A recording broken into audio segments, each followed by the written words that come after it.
The last month was the 40th anniversary of the release of Annie Hall, which I know means nothing to you sentimentally or emotionally, but a lot of people wrote about it. This was kind of a landmark film.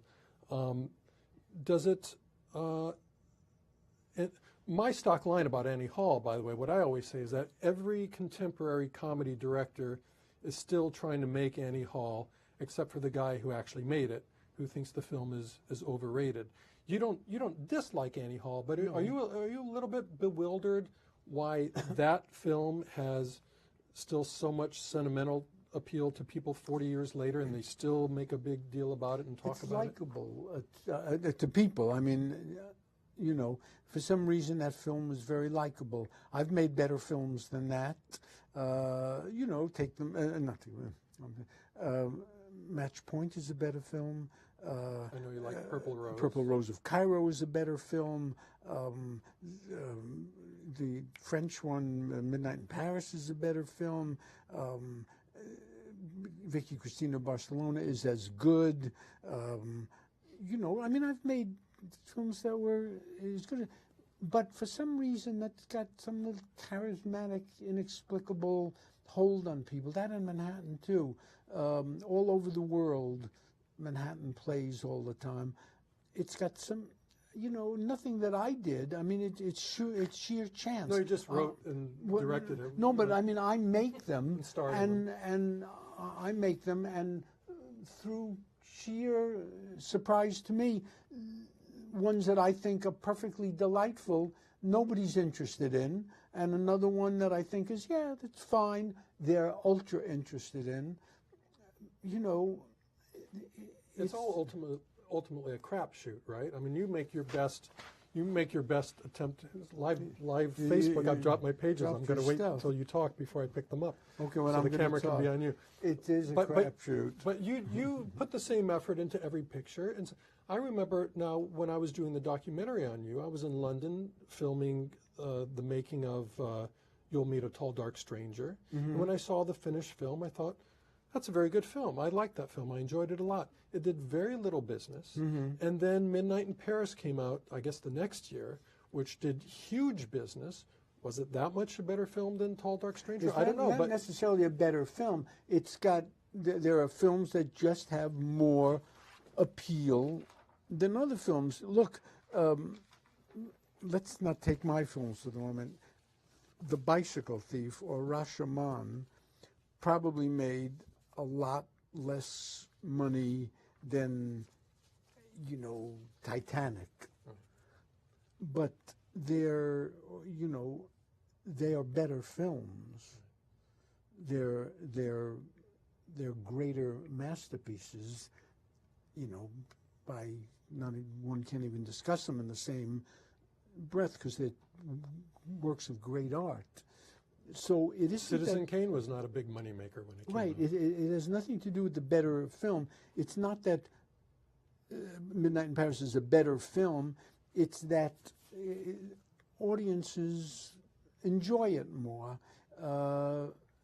and then you get into areas that become philosophical and aesthetic philosophy, and then you go in circles.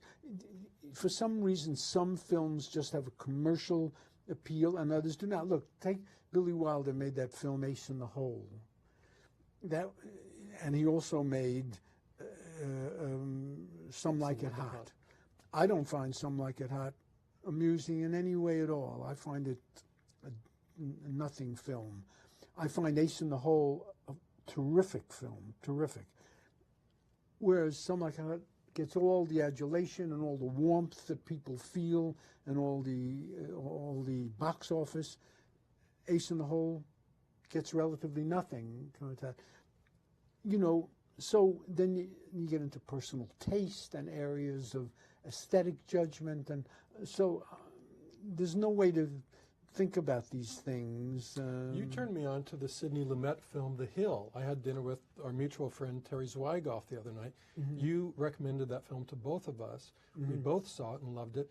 We never even heard of the picture until you mentioned it to us. When people discuss Sidney Lumet's film, and there are many great ones, Nobody talks about The Hill, and this was a little masterpiece. Yeah, Sidney Lumet made this film called The Hill with Sean Connery and, I can't remember, Ossie Davis. Right. And it's Harry Andrews. It's a fabulous, fabulous movie. It did nothing when it came out, did absolutely nothing, and has never done anything over the years. It's the best film Sidney Lumet ever made.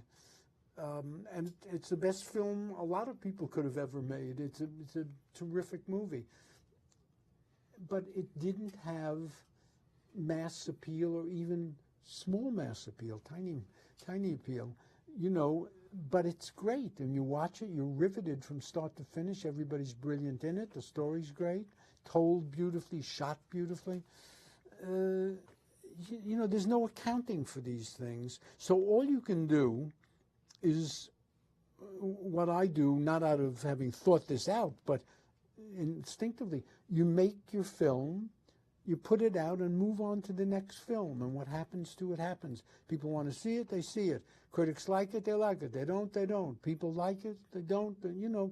It's history. Once you're finished with it, it's gone. But you're one of the few people who's literally able to do that. By the time a picture comes out, and critics and audiences are responding to it, you're already either in production on your next picture or have even wrapped your next picture. So literally what is coming out in the theaters to you is already old business. So you can literally move on, whereas other people are looking at the receipts and worrying. And I don't get the usual joy out of all of that stuff that people get. It's to me, it's not a big deal to have an opening night party and to put the film out and to go and see the film and stand in the back and hear the audience laugh or cry or watch the film again or wallow in its success or wallow in its failure.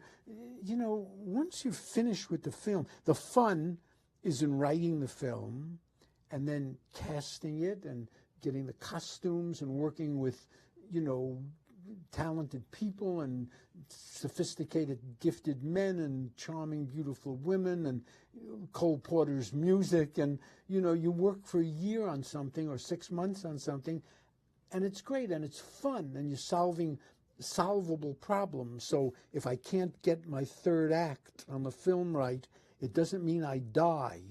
It just means that the film won't be good. And maybe I can solve that problem, and I think about it, and it's a fun way to spend your life. And then it's over. If you're thinking of rewards, if you're thinking of box office, or that critics have to like it, or that the public has to like it, you're dead. You're depending on things.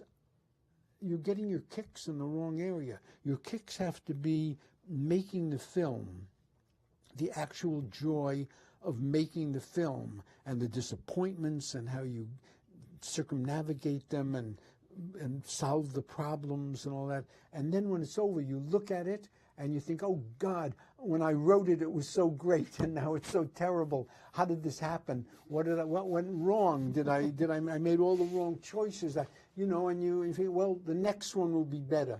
And you put it aside and you go on to the next film.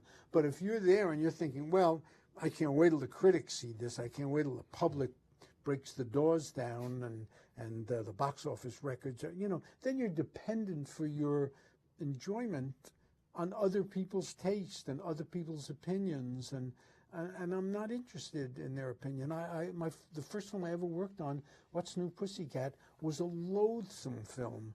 I hated the experience. I was only the script writer. They took my script and mangled it.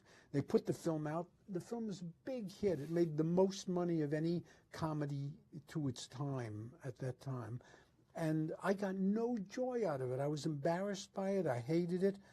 So you don't get joy from critical success or public success. You get joy from realizing the work of art that you were trying to make when you were laying on your bed writing the script.